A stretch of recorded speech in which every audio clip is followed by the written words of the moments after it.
I'm Josh and this is Spencer. We were talking about making a game where you basically play as a white blood cell or a team of white blood cells, and you can like swap out what type of blood cell you are for different abilities, sort of like Ikaruga maybe. And then we're also kind of playing around with the idea of changing the pacing of the game to kind of coincide with the pulse that might be playing in the background, so maybe even like pulsing movements and some other things like that. Like a forced scroller where the heartbeat sort of pushes you along, and then also maybe like the franticness of your input basically drives your heart rate up. So it's about kind of like staying calm in a way, even though it's like some kind of like it's like a storm of activity. So basically any like meaningless input basically penalizes you. So it's like wasted resources. I mean, it's going to be harder for you. We're not married to it though, so if you have any ideas to bounce off of us, we appreciate it. If anybody knows anything about biometrics and connecting biometrics in, that would also be really sweet because I don't think that's a weekend project. But just for future reference. You're going to have them tap a key with their own heartbeat and trust they're doing it right.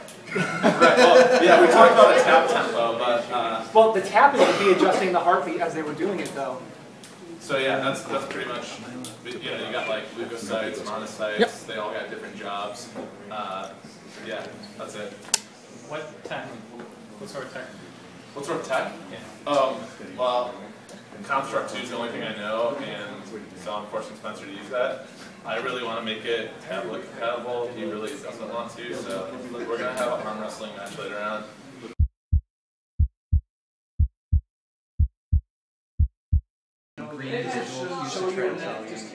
Wow, that's something that's not in there. You won't. But either it was Some things have like two versions. okay, it's rock paper scissors. Paper beats rock, rock beats paper. Scissors beats paper beats rock. Pretend that's a touch game. You're drawing. So like, let's say that there's a Z up here, or there's a C up. Yeah, a Z. Yes, and you need to get your C over there, but there's a little Y's in the way, and C can't touch Y. So what you need to go do instead of just going like this is go like this. But you didn't know that you forgot there's a bunch of X's over here. So you have to like draw this like crazy convoluted path. It's kind of like, you ever play Warcraft 2? You remember the part where you have to take those like elven princes and guide them back to your level? To not get jacked. Yeah, and they're like kind of wandering around and you're protecting them basically. Or the Z's and the X's moving while I'm trying to get to the left. Yeah, they could be, yeah. Sort of like in a very like, it could be in a very like a very mellow way. So it's like your paths are very clear, but like the motion of the other objects is so mellow that it's almost like you don't necessarily see the vector until it's too late. Are they moving while I'm drawing them? No, they're moving.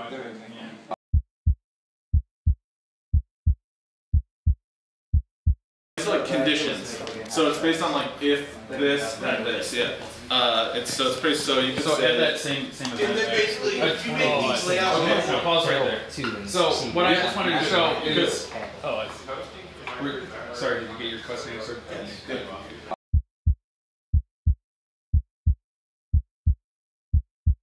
Your orders are getting like those will. So my primitive If you did an array within arrays within arrays.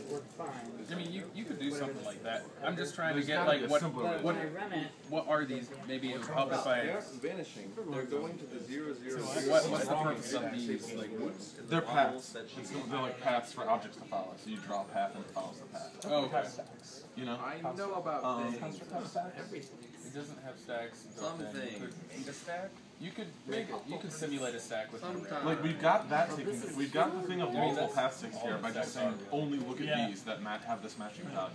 So if a dot doesn't match, so this has an M value of 1, and these all have an M values of 1. So basically, you're going to have your character follow the waypoints you set up, and you're going to have multiple paths for multiple characters. Yeah. Well, no, single path for multiple characters. A single path.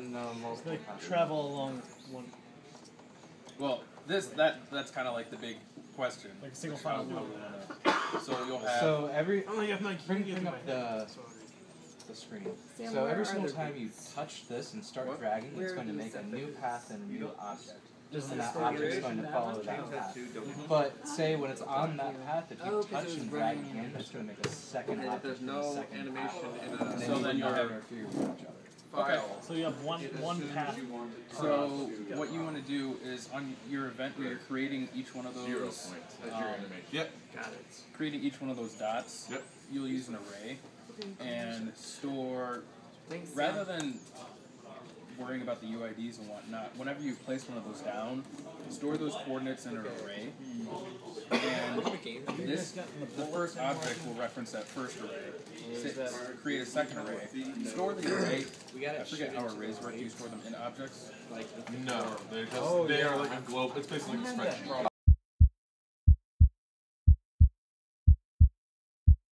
It's going pretty good actually. We kind of went full circle. The bottom fell out.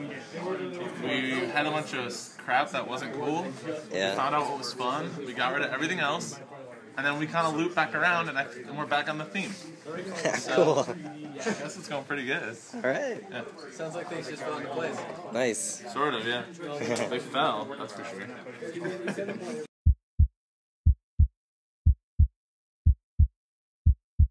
This is my game. It's called Cells, and it's really best to be played on a tablet. But so all you have to do is just swipe and drag, and just try to keep these cells on screen. So the heartbeats and the rate at which the cells travel speeds up, makes the little sound effects speed up, and basically the timer just tracks you. And when the cells go off screen, it sucks because you're playing as like a virus, I guess, and the white blood cells are going out and they're doing their job, and you're like, I don't want them to do that. And then when you die, you get this game over screen, and then you can play again, and it just goes over and over again. So we're trying to work on like a difficulty ramp for it, and like maybe have the like. I wanted the cells to basically have like lives, and you would get like points for like getting a bunch into like a loop sort of, because you can set them up where you can just get like a really large amount of these things on screen at one time, which I thought was kind of sweet looking, and really hard to do kind of. And since you only have 4, the one that is the youngest is always like turning gray and on the verge of dying, so it's like hard, like it's just sort of like chaotic and. I don't know, yeah, so we got it done even though we wasted like 12 hours trying to do this crazy ass path tracking thing. So that's Cells, that's it, yeah, that's the game. So, and then I recorded the audio this morning, and I think that's my favorite part actually. If you got a nice pair of headphones, it's kind of cool. So, Construct 2, finicky, but it can be cool. So, and it actually runs better on my iPad than it does on my own computer, so it's weird. Yeah, that's it. Oh, Spencer helped me make this. He's not here.